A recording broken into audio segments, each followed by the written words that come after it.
Hello guys, welcome to our channel and today we have this latest mobile Nord CE5 and काफ़ी ज़्यादा interesting ये mobile आपको लगने वाला है एंड बात करेंगे वीडियो में आगे कि मैं ऐसा क्यों कह रही हूँ, इसके सभी फीचर्स, ड्रॉबैक्स, अपग्रेड सब के बारे में बात करेंगे।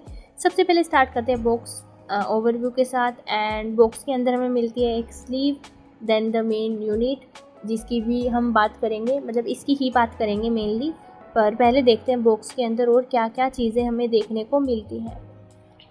Then here we get 80 watt fast adapter which is really good and then basic data cable, लाल रंग की केबल जो कि A to C टाइप रहने वाली है and obviously quality wise and length wise as usual ये अच्छी ही रहने वाली है। और उसके बाद हमें मिलता है इसमें एक छोटू सा सिम इजेक्टर टूल।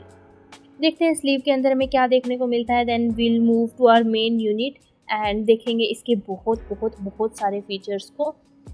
तो हेयर आर सम डॉक्यूमेंट्स जिसे हम नहीं पढ़ते हैं तो इसको साइड में रख देते हैं and then this amazing back cover. शायद 2024 से ये ट्रांसपेरेंट बैक कवर वाला जो येलो पड़ जाते हैं वो वाला ट्रेंड ख़त्म हो गया, तो आजकल बहुत अच्छे कवर्स दे रहे हैं सारे ही mobiles. And here's the main device, like you can literally see the design. बहुत ज़्यादा अच्छा मुझे इसका डिज़ाइन लगा। अगर नोट CE4 से अपन कंपेयर करते हैं तो वो थोड़ा मार्बल लुक में था, तो वो कहीं ना कहीं इतना प्रीमियम नहीं लग रहा था, पर ये प्लेन है काफ़ी एंड कलर काफ़ी ज़्यादा अच्छे इसके तीनों में देखने को मिलते हैं। काफ़ी ज़्यादा प्रीमियम लुक दे रहा है एज़ यू कैन सी। काफ़ी ज़्यादा स्लिम फ़ोन ये है एंड बेजल्स देखने को इसमें नहीं मिलते हैं इतने, बहुत ज़्यादा स्लिम इसके बेजल्स होते हैं। Then you can see the device, बहुत ज़्यादा प्रीमियम लग रहा था एंड इन हैंड फील तो इससे भी ज़्यादा प्रीमियम थी। अगर इसके रियर कैमरा की बात करें तो 50+8 मेगापिक्सल का हमें इसमें रियर कैमरा का देखने को मिल जाता है and the processor is Dimensity 8350 which is very decent. Side में मिलते हैं as usual volume buttons and power buttons and the front camera is 16 megapixel. Then the display is 6.77 inch full HD plus display. हाँ, display में इन्होंने काफ़ी ज़्यादा अच्छा upgrade दिया है। नोट CE4 में हमें ये डिस्प्ले देखने को नहीं मिलती थी। नीचे हमें मिलता है charging port and then SIM card slot. एक अगर मैं आपको इसका ड्रॉबैक बता दूँ तो नोट CE4 जो लास्ट टाइम लॉन्च हुआ था उसमें ड्यूल स्टीरियो स्पीकर्स थे, इसमें नैनो स्पीकर हैं। एंड सिम कार्ड ऑप्शंस की अगर बात करें तो हाइब्रिड सिम कार्ड स्लॉट हमें इसमें देखने को मिलता है विच इज़ क्वाइट गुड। एक आजकल ट्रेंड चला हुआ है कि dual nano SIM card options मिल रहे हैं, पर इसमें आप SD कार्ड भी इंसर्ट कर सकते हो विच is really a good thing. Like अगर आप स्टोरेज को एक्सपेंड करना चाहते हो, आपको बहुत कुछ इस मोबाइल में स्टोर करना है, you can easily insert the SD card and जितना आप चाहे उतना स्टोर कर सकते हैं। एंड बैक कवर के साथ भी काफ़ी ज़्यादा अच्छा ये मोबाइल लग रहा था। बैक कवर लेने के बाद भी इन हैंड फील में कुछ मुझे खास फ़र्क नहीं दिखा, बहुत ज़्यादा अच्छी इसकी इन हैंड फील थी। एंड डिज़ाइन के बारे में मैं कोई भी कंप्लेंट इसमें नहीं करना चाहूँगी। एंड प्लस प्रोसेसर इसका काफ़ी ज़्यादा अच्छा है, काफ़ी ज़्यादा डिसेंट प्रोसेसर देखने को मिलने वाला है। एक 22-23 हज़ार के प्राइस में अगर बात करें तो बहुत ज़्यादा डिसेंट प्रोसेसर है। तो मेरे को लगता है परफॉर्मेंस के मामले में कोई भी कंप्लेंट मैं इसमें कर सकती हूँ। एब्सोल्युटली ग्रेट परफॉर्मेंस हमें देखने को मिलती है। एंड डिवाइस बूटअप हो चुका है। अब बढ़ते हैं इसके सेटअप की तरफ। जब तक इसका सेटअप कर रहे हैं मैं आपको इसका एक ड्रॉबैक बताती हूँ कि नोट CE4 जब हमने देखा था, लाइक मैंने वो पर्सनली यूज़ किया है, तो नोट CE4 में ड्यूअल स्टीरियो स्पीकर्स मिलते थे, पर उसमें नैनो स्टीरियो स्पीकर मिल रहा है। तो मतलब मैं थोड़ा सा इस चीज़ को लेके थोड़ी सी डिसअपॉइंट हूँ यार। ड्यूअल स्टीरियो स्पीकर तो मिलने चाहिए थे, एटलीस्ट 22-23 हज़ार का फ़ोन है तो इतना तो होना ही चाहिए था, पर कोई बात नहीं, मतलब ऑडियो के मामले में ओके रहने वाला है। तो फाइनली सेटअप हो चुका है and you can see interface is very clean, काफ़ी ज़्यादा स्मूथ सा इसका एक्सपीरियंस है as it comes with 120 hertz refresh rate. तो ऑब्वियसली काफ़ी ज़्यादा स्मूथ, आपको इन हैंड फील भी अच्छी रहने वाली है। एंड अगर इसके UI एक्सपीरियंस की बात करें तो वो भी ऑब्वियसली बहुत ज़्यादा अच्छा आपको इसमें देखने को मिलने वाला है। And then let's move to the Android version. देखते हैं कौन से एंड्रॉइड वर्जन पे ये रन करता है। प्लस इसमें अगर एक और अपग्रेड की मैं बात करूँ तो नोट CE4 में इतनी ज़्यादा पीक ब्राइटनेस अच्छी नहीं थी, पर इसमें हमें 1300 नीट्स की पीक ब्राइटनेस मिलती है। ऑक्सीजन OS 15 पे ये रन कर रहा है एंड हर 4 साल बाद आपको इसमें अपडेट्स भी देखने को मिलते हैं। जैसा कि हम बात कर रहे थे इसकी पीक ब्राइटनेस की, तो बहुत ज़्यादा ब्राइट लाइट में भी आपको 1300 नीट्स की पीक ब्राइटनेस के साथ फॉर श्योर कोई भी दिक्कत नहीं आने वाली है। अगर आप फुल ब्राइट लाइट में भी अगर इसको यूज़ कर रहे हो तो मुझे नहीं लगता कि आपको विजिबिलिटी में कोई भी इशू आने वाला है। तो पीक ब्राइटनेस वाला एक अपग्रेड है, पर स्पीकर्स वाला कहीं ना कहीं इन्होंने अपग्रेड नहीं दिया, वो डाउनग्रेड में माना जाएगा। Like audio quality is like okay, not so good, it's just okay. Camera quality की बात करते हैं। अगर वीडियो क्वालिटी की मैं बात करूँ तो up to 4K and 60 FPS तक ये बैक कैमरा से अपने वीडियो को सपोर्ट करता है एंड फ्रंट कैमरा से ये सपोर्ट करता है 1080p पे 60 FPS तक।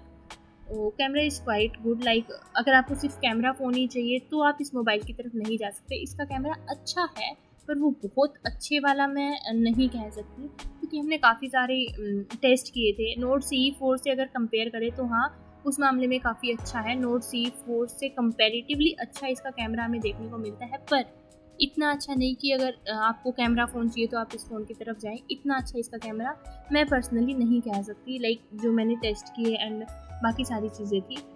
तो कैमरा में लाइक नॉर्मल कैमरा से जब मैंने फ़ोटो ली इसमें, तो कहीं ना कहीं कलर शिफ्ट थोड़ा सा माइनर सा था, पर नोट CE4 से ज़्यादा नहीं था एंड स्किन टोन भी ठीक ठाक ये दे देता है। तो नॉर्मल फ़ोटो में नोट CE4 से कहीं ना कहीं अच्छा है, पर जब पोर्ट्रेट मोड में वही फ़ोटोज़ मैंने ली तो कहीं ना कहीं डिटेलिंग में मेरे को फ़र्क लग रहा था कि नोट CE4 कंपैरेटिवली ज़्यादा अच्छी डिटेलिंग कर पा रहा है। तो रिजल्ट्स आप देख सकते हैं फ़ोटोज़ का, is quite good as you can see. Clear photos है, कलर ग्रेडियंट भी ओके है एंड डिटेलिंग भी मुझे इसमें ठीक अच्छी देखने को मिल रही है। ठीक तो नहीं कहूँगी, अच्छी देखने को मिल रही है। तो अगर आपको एक नॉर्मल कैमरा मोबाइल चाहिए, लाइक बहुत अच्छा कैमरा मोबाइल नहीं है, अगर आपको सिर्फ ऐसा मोबाइल चाहिए कि आपको कैमरा ही उसमें अच्छा चाहिए, तो आपको इस मोबाइल के लिए नहीं जाना चाहिए। पर नॉर्मल कैमरा इसका है, you can see the results. धागे के सेगमेंट्स भी आपको इसमें देखने को मिल रहे हैं। बाकी अगर मैं इसकी और चीज़ों की बात करूँ, लाइक परफॉर्मेंस वाइज ये काफ़ी ज़्यादा अच्छा आपको देखने को मिल रहा है। हीटिंग इशूज़ इसमें नहीं आने वाले हैं। 90 FPS तक ये PUBG को सपोर्ट करता है। मैंने दोनों फ़ोन में PUBG को एक्सपीरियंस किया है, तो नोट CE4 का जो एक्सपीरियंस था वो कहीं ना कहीं थोड़ा उतना अच्छा नहीं था जितना नोट CE5 का था। तो गेमिंग के मामले में मोबाइल अच्छा रहने वाला है। प्लस 7100 mAh की बैटरी आपको इसमें देखने को मिलती है, तो ऑब्वियसली बैटरी बैकअप तो है ही अच्छा। लगातार आप अगर 2 दिन तक कैजुअली इसको यूज़ करो तो मुझे नहीं लगता कोई दिक्कत आने वाली है एंड 2 दिन के बाद भी जब चार्ज लगाओगे तो within 1 hour complete charge आपको होकर मिल जाएगा। एंड अगर हम अपनी सुपर कार की फ़ोटो सैम्पल्स देखें तो आप देख सकते हैं बहुत ज़्यादा सही इसके फ़ोटो सैम्पल्स हैं। एंड इफ़ यू वांट तो हम ड्राइव का लिंक डाल देंगे फ़ोटो सैम्पल्स जिसमें हमें देखने को मिल जाएंगी। बाकी आप इसमें देख सकते हैं डिटेलिंग अच्छी देखने को मिल रही है, कलर ग्रेडियंट भी अच्छा है, ऑल ओवर फ़ोटोज़ अच्छी हैं इसमें। अकॉर्डिंग टू प्राइस, लाइक 22-23 हज़ार में हमें मोबाइल मिल जाता था, उस प्राइस के अकॉर्डिंग अच्छा कैमरा है, अच्छी परफॉर्मेंस इसमें आपको देखने को मिलने वाली है। हाँ, थोड़ा स्पीकर वाला जो है वो मैं ड्रॉबैक मानती हूँ इसका, कि ड्यूअल स्टीरियो स्पीकर इसमें होने चाहिए थे, जो कि नहीं है। बाकी ऑल ओवर डिज़ाइन काफ़ी ज़्यादा अच्छा दिया गया है इसमें एंड वेट को, साइज़ को, थिकनेस को काफ़ी मेंटेन करके रखा गया है। तो ऑल ओवर फ़ोन अच्छा है। अगर 22-23 हज़ार के अंदर इस फ़ोन को बात करें तो हाँ, हम इसको अंडर 5 बेस्ट मोबाइल्स ले सकते हैं, क्योंकि परफॉर्मेंस के मामले में ऑल ओवर ये मोबाइल अच्छा है। बस एक मेरे को नॉर्मल सा जो ड्रॉबैक लगा वो लगा है इसके सिर्फ स्पीकर्स का। कुछ और फोटो सैंपल्स लेते हैं एंड देखते हैं क्या कुछ रिजल्ट्स रहने वाले हैं and wait for the results. As you can see results काफ़ी ज़्यादा सही है, कलर ग्रेडियंट भी अच्छा है। अगर मैं इसकी डिटेलिंग की बात करूँ तो वो भी ऑल ओवर अच्छी है एंड AI फीचर्स आपको इसमें ऑलमोस्ट सारे मिल जाते हैं, like circle to search, eraser हो गया, या फिर और भी जो बेसिक ऑप्शंस AI के थ्रू अपने को मिलते हैं एंड कुछ एडवांस ऑप्शन भी आपको इसमें देखने को मिलते हैं AI के। तो AI के ऑप्शंस आपको इसमें भर भर के मिलने वाले हैं। परफॉर्मेंस वाइज काफ़ी ज़्यादा अच्छा फ़ोन रहने वाला है। जूमिंग पावर आप देख सकते हैं, मुझे कोई पिक्सल ड्रॉप देखने को इसमें नहीं मिल रहा है, लाइक पिक्सल नहीं दिखे मुझे अगर हम मैक्सिमम पावर पे भी जूम कर लेते हैं। तो इस वीडियो में बस इतना ही। बाकी तो ऑल ओवर 22-23 हज़ार के अंडर आपको काफ़ी अच्छा फ़ोन देखने को ही मिलने वाला है। परफॉर्मेंस वाइज अच्छा है, कैमरा वाइज भी ओके है, प्लस ऑडियो क्वालिटी थोड़ी सी इसकी सही मुझे नहीं लगी। बाकी 300% वॉल्यूम का ऑप्शन आपको मिल जाता है, जो कि नॉर्मल की तरह बिहेव करता है वैसे तो, पर इट्स ओके। बाकी all over up to mark ये फ़ोन मुझे देखने को लगा है। लुक वाइज काफ़ी प्रीमियम है। तो आज के लिए बस इतना ही। Thanks for watching.